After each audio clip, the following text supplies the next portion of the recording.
Rakyat marah. Isu kenaikan tunjangan DPR, respon mereka dan berbagai kebijakan pemerintah menyulut emosi mereka. Kemarahan ini meledak, demo pecah. Yang sayangnya dibarengi dengan tindakan represif dari aparat. Puncaknya, seorang pengemudi ojek online meninggal dilindas mobil taktis polisi. Miris. Rekaman dengan cepat menyebar melalui berbagai saluran, TV, radio, koran, portal berita, dan media-media sosial. Dan ini menyebabkan demo pecah di mana-mana, membuat rakyat semakin geram, membuat kondisi semakin tidak kondusif. Sayangnya, alih-alih merendahkan hati menemui massa, berdialog untuk mencari solusi, respon pemerintah justru tidak demikian. Presiden memberikan keterangan, tapi tanpa mengucap maaf, apalagi diikuti kebijakan yang mengayomi. Hanya retorika semata. Ketua DPR hanya meminta maaf tanpa menyinggung tuntutan rakyat secara spesifik. Kemarahan rakyat tidak berhasil diredam. Pada akhirnya, yang ditakutkan banyak pihak terjadi. Media massa dibungkam melalui surat KPI untuk membatasi siaran demo. Dan yang terbaru, beberapa media sosial juga bermasalah. TikTok tidak bisa live, Instagram kesulitan unggah story. Intinya, penyebaran informasi dibatasi dengan alasan menjaga kondusivitas. Ini tentu membuat kita seperti deja vu. Di era Orde Baru, hal seperti ini bukanlah barang baru. Media dipaksa tunduk pada rezim, surat izin terbit dicabut, dan jurnalis yang kritis bisa tiba-tiba menghilang. Informasi di era itu adalah komoditas yang dikontrol ketat oleh negara. Membatasi akses publik terhadap kebenaran adalah strategi lama untuk menjaga stabilitas, atau lebih tepatnya, untuk menjaga kekuasaan.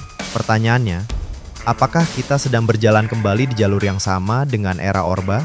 Dan jika iya, kenapa media selalu menjadi alat kekuasaan untuk mewujudkan pengaruhnya?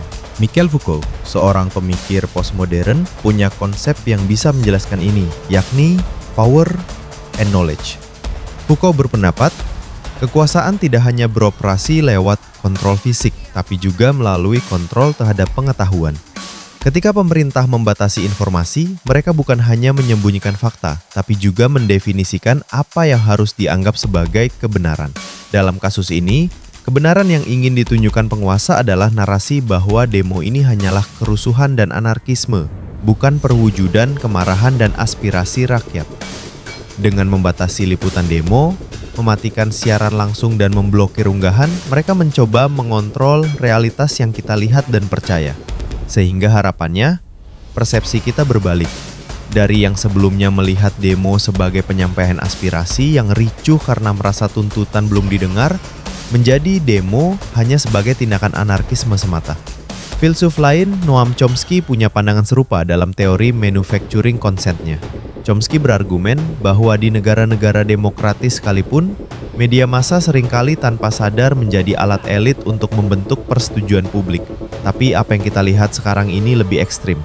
Ini bukan lagi tentang membingkai berita agar sesuai dengan agenda tertentu, tapi justru mematikan akses ke informasi mentah yang datang langsung dari masyarakat. Ketika media sosial yang seharusnya menjadi ruang bebas juga ikut dibatasi, maka itu adalah tanda bahwa kendali kekuasaan atas pengetahuan sedang berada pada level yang mengkhawatirkan. Lalu, di tengah kondisi seperti ini, bagaimana rakyat bisa tetap bersuara? Ini adalah momen bagi kita untuk kembali ke esensi, memanfaatkan setiap celah. Platform-platform yang terdesentralisasi, aplikasi pesan terenkripsi, atau bahkan narasi dari mulut ke mulut. Menjadi jurnalis bagi diri sendiri, memverifikasi setiap informasi, dan menyebarkannya dengan bijak. Karena pada akhirnya, kekuasaan tidak akan pernah bisa memadamkan api jika ia membakar dari dalam hati jutaan orang.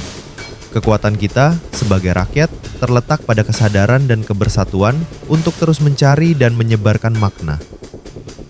Jadi menurutmu apakah yang dilakukan pemerintah ini merupakan pembungkaman atau justru telah sesuai koridor? Tulis pendapatmu di kolom komentar. Karena setiap pemikiranmu adalah bagian dari makna yang kita cari bersama.